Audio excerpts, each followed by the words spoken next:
Sir तुम्ही असं सांगितलं बोलताना की जास्त पुरुषांमध्ये जे काही अंडकोश खाली येतो त्याच्यामुळे म्हणा, बाकीच्या गोष्टींमुळे म्हणा, का हर्निया हा पुरुषांमध्ये जास्त असतो का स्त्रियांमध्ये जास्त असतो? हा एक छान प्रश्न आहे, कारण हर्निया हा दुर्दैवानं सगळ्यांनाच होतो, पण काही प्रकारचे हर्निया पुरुषांमध्ये जास्त आहेत. जसं जांघेतले हर्निया, स्त्रियांमध्ये पण जांघेतले हर्निया होतात, पण पुरुषांमध्ये ज्या जांघेतल्या हर्निया होतात ते जांघेच्या वरचे म्हणजे इंग्वायनल टाईप असतात. आणि दुसरा एक जांघेतला हर्निया ज्याला फिमोरल म्हणतात, फिमोरल म्हणजे जांघेच्या खाली. दुर्दैवानं शरीरातून एका कंपार्टमेंटमधनं दुसऱ्या कंपार्टमेंटमध्ये जाणाऱ्या बऱ्याच गोष्टी आहेत, जसं रक्तवाहिन्या. आणि जिथं रक्तवाहिन्या आहेत तिथं तिथल्या मधल्या तटबंदीला थोडंसं गॅप आहे, भोक आहे, तसं पोटातून आपल्या रक्तवाहिन्या पायात जातात आणि त्याच्या शेजारी एक बारीकसा डिफेक्ट असतो ज्याला फिमोरल कॅनल म्हणतात. आता या कॅनलमधनं नॉर्मली काही होत नाही, पण दुर्दैवानं बायकांच्या फिमोरल कॅनल थोडासा मोठा असतो, कारण बायकांचं पेल्विसची साईज मोठी असते, कारण त्यांना पुढं बाळ त्यात बेअर करायचं असतं. तर ती फिमोरल कॅनल किंवा फिमोरल रिंग मोठी असल्यामुळं फिमोरल हर्निया हा बायकांच्या जास्त कॉमन आहे.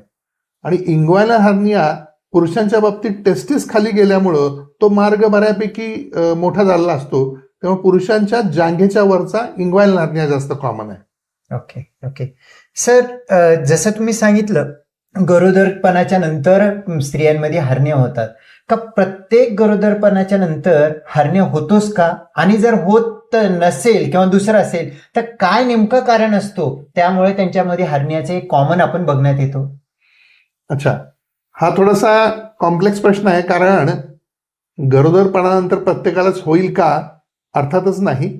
आणि याला कारणं काय आहेत, परत ह्याच्यावर खूप संशोधन चालू आहे की ठराविक स्त्रियांच्यातच बेंबीचा हर्निया होतो, सगळ्यांनाच होत नाही.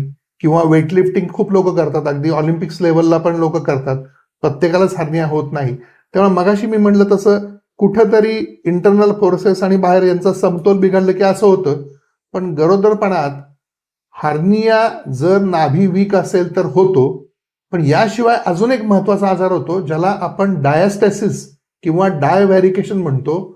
आता उदाहरणार्थ आपण आता सध्या बॉलिवूडच्या मूव्हीज बघतो, चित्रपट बघतो, त्यात सगळे तरुण मुलं बिस्किटं दाखवतात. बिस्किटं म्हणजे काय आहे की पोटावरचे जे स्नायू आहेत, मध्ये दोन असे दोरीसारखे स्नायू आहेत ज्यांना रेक्टस मसल म्हणतात.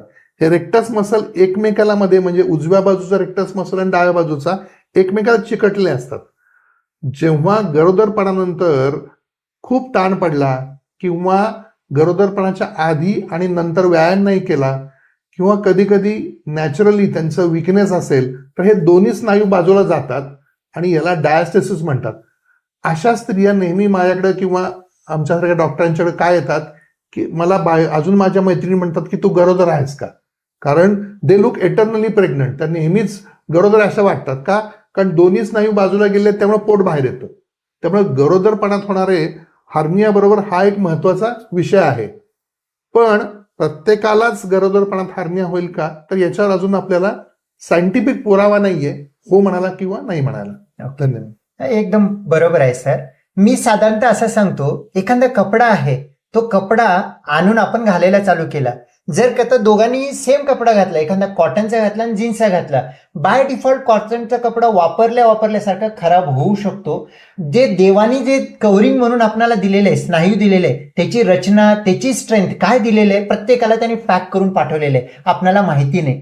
पण त्याच्या पुढच्या आणखीन दोन गोष्टी आहेत. एक आहे मेंटेनन्स, कसं आपण झोपून ठेवतो, म्हणजे डेली थोडंसं कोर स्ट्रेनिंग एक्सरसाइज करतो का, कसं झोपून ठेवतो आणि त्याची कसं वापर करतो. एखाद्यानं कॉटनचं शर्ट आहे, घातलंच नाही, फाटण्याचा संबंधच नाही, आणि जीन्सचं शर्ट आहे, रोजच घातलाय, खड्डे पडू शकतात. म्हणजे देवानी दिलेलं क्वालिटी काय प्रत्येकाला वेगळं आहे, पण ती क्वालिटीचं कोणतंही दिलेलं असेल त्याची ठेवण घेवण जर का चांगली केली, तुम्ही थोडंफार कोर स्ट्रेनिंग एक्सरसाइज केलं, इव्हन प्रेग्नन्सीच्या अगोदर तुम्ही जर का बॉडीला मेंटेन ठेवलं आणि जसंच बाळंतपण होतो त्यानंतर आणखीन थोडं कोर स्ट्रेनिंग वरती काम केलं, तर हर्निया होण्याची शक्यता कमी असतात. आणि त्याचमध्ये वेअर अँड टेअर, जे तुम्ही सांगितलं की मोशनला जाताना कॉन्स्टिपेशन, बद्धकोष्ठता आहे, खोकल नाही, ह्या सगळ्या गोष्टींना कंट्रोलमध्ये ठेवलं तर हर्नियाची शक्यता आपण कमी करू शकतो. अतिशय महत्वाचा सांगितलंय डॉक्टर सम्राटनी की ह्या सगळ्यासाठी कोर स्ट्रेंथनिंग महत्वाचं आहे.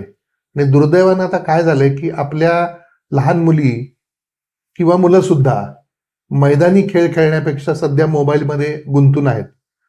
जुन्या काळी काय होतं की मुलींना घराबाहेर पडू द्यायचे नाहीत, त्यामुळे त्या व्यायाम करायच्या नाहीत, मैदानी खेळ खेळायच्या नाहीत, त्यामुळे त्यांची कोर वीक राहायची. आणि आता दुर्दैवानं स्वातंत्र्य आलंय पण आपणच बाहेर पडत नाहीत, मैदानात खेळ खेळत नाहीत आणि त्यामुळे त्यांची कोर बनत नाही. आणि याच्यामुळं पुढे जेव्हा त्या माता बनतील तेव्हा त्यांचे स्नायू वीकच राहतील. त्यामुळे लहानपणापासून मुलांना आणि मुलींना मैदानी खेळ करणं जरुरीचं आहे. खो खो, कबड्डी हे जे आपले खेळ होते याच्यामध्ये कोर स्ट्रेंथ खूप वाढायची. किंवा मग अनुरूप व्यायाम देऊन म्हणजे पुढच्या या माता आहेत या सशक्त राहतील आणि हर्निया किंवा डायस्टेसिस सारखे विकार होण्याची शक्यता कमी होईल. हे मात्र आपण नक्की करू शकतो. Wonderful sir.